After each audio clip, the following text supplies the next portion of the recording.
Hello friends, welcome to my YouTube channel.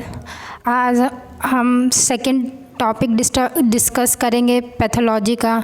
हमने पहला topic cell injury already discuss कर लिया है, इसमें कॉजेज़ भी हमने देखा था।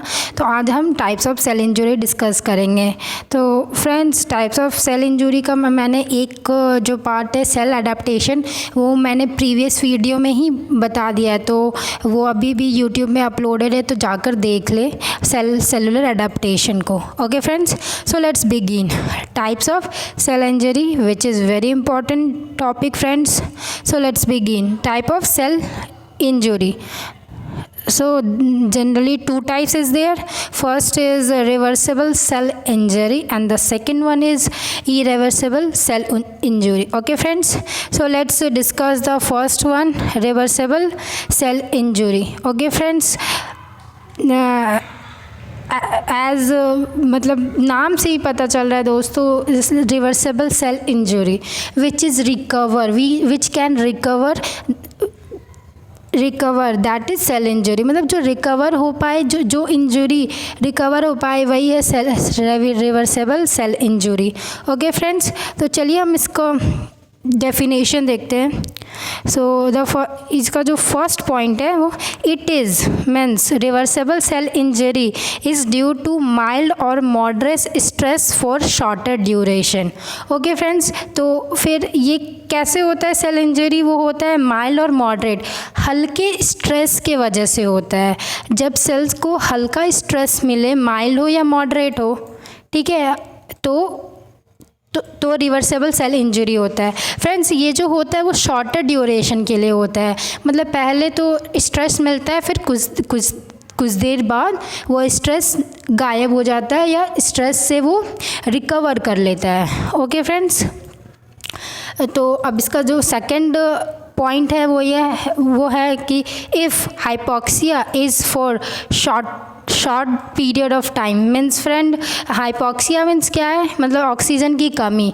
ओके फ्रेंड्स, जब सेल को ऑक्सीजन की कमी होती है, कब? जब कुछ ही टाइम के लिए सेल को ऑक्सीजन की कमी होती है, फिर बाद में हम ऑक्सीजन दे दिए तो फिर वो सेल रिकवर हो जाती है। Okay friends, if hypoxia is for shorter period of time the cell can reverting back to its normal. Means जब सेल की कमी हुआ तब तो सेल इंजरी हो गया, लेकिन जब ऑक्सीजन उसे मिल जाएगा तो वो reverting back to its normal condition, मतलब फिर से रीगेन कर लेगा अपनी कैपेसिटी को और इंजरी को रिकवर कर लेगा, which is called reversible cell injury. Okay friends, ये तो आपको समझ आ गया होगा कि रिवर्सेबल सेल इंजरी क्या है। कि जब हमें कोई स्ट्रेस मिलता है सेल को, स्ट्रेस मतलब फ्रेंड्स मैंने अपने पिछले वीडियो में बताया था स्ट्रेस में क्या हो जाएगा। जैसे सेल को कोई इन्फेक्शन हो गया, कोई मैकेनिकल ट्रॉमा हो गया, कोई माइक्रोबियल एजेंट से, मतलब कोई भी एक्सटर्नल स्टिमुली से हमारे जो सेल डैमेज हो जाते हैं उसी को कहते हैं सेल इंजरी। ओके फ्रेंड्स, तो हमने देख लिया रिवर्सेबल सेल इंजरी क्या है। रिवर्सेबल सेल इंजरी वैसी इंजरी है जिसमें सेल रिकवर हो जाता है, मतलब cell reverting back to its normal condition. Okay friends, तो ये हमारा था reversible cell injury. I hope आपको ये समझ आया होगा।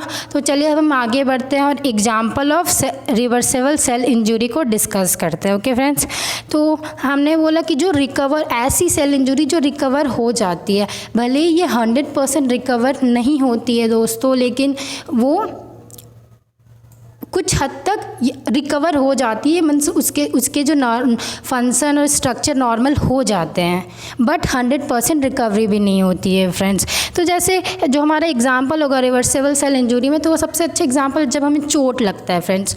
ओके, जब हमें चोट लगता है तो हीलिंग्स हो जाती है कुछ दिनों बाद, 1 सप्ताह बाद, 2 सप्ताह बाद हीलिंग हो जाती है, बट हमारा 100% तो हीलिंग नहीं हो पाता, बिल्कुल अच्छा तो नहीं हो पाता हमारा सेल्स, बट रिकवरी हो जाती है। तो हम फ्रेंड्स हमारे example of reversible cell injury में क्या क्या होगा? तो हीलिंग्स होगा, रिपेयरिंग होगा। जैसे मैंने बोला जब हमें चोट लग जाती है तो रिपेयर और हीलिंग होती है ना। तो फ्रेंड्स यही था हमारा रिवर्सेबल सेल इंजरी, ये first type of cell injury. I hope ये आपको समझ आया होगा। तो चलिए अब हम आगे बढ़ते हैं दूसरा type, the second type that is irreversible cell injury. Okay friends, irreversible cell injury से ही हमें पता चल रहा है कि जो रिकवर नहीं होगा, जो रिवर्स नहीं होगा। ठीक है फ्रेंड्स, तो चलिए इसके डेफिनेशन को डिस्कस करते हैं। Irreversible cell injury is due to the severe और परसिस्टेंट स्ट्रेस। फ्रेंड्स हमारा रिवर्सेबल में भी क्या था, स्ट्रेस था, बट वो क्या था, माइल्ड स्ट्रेस था, मॉडरेट स्ट्रेस था, मतलब हल्का स्ट्रेस था। इसमें इरिवर्सिबल सेल इंजरी में जो हमारा जो स्ट्रेस है वो स्ट्रॉन्ग है, ज़्यादा सीवियर है। ओके फ्रेंड्स, तो इरिवर्सिबल सेल इंजरी में जो सेल को स्ट्रेस होता है वो सीवियर होता है। ओके फ्रेंड्स, तो ये अब देखते हैं second point. Persistent of hypoxia result in irreversible damage to the structural and function of the cell, that is cell death. तो क्या फ्रेंड्स, हमने बोला कि जब सेल इंजरी कैसे होती है, सेल इंजरी जब ऑक्सीजन की कमी हो जाती है, दैट इज़ हाइपोक्सिया। ठीक है, तो सेल इंजरी होती है। हमारा रिवर्सेबल में भी सेल इंजरी हुई थी, वहाँ पे भी हाइपोक्सिया हुई थी, बट वो हल्के स्ट्रेस की वजह से हुई थी। यहाँ पे हमारा जो स्ट्रेस है वो सीवियर है। तो डेफिनेटली जो हाइपोक्सिया भी हुआ है वो हाई अमाउंट में हुआ है, बड़ा means a large deficiency of the oxygen. तो जब बड़े मात्रा में सेल को ऑक्सीजन की कमी होगी तो क्या होगा, इरिवर्सिबल डैमेज होगा।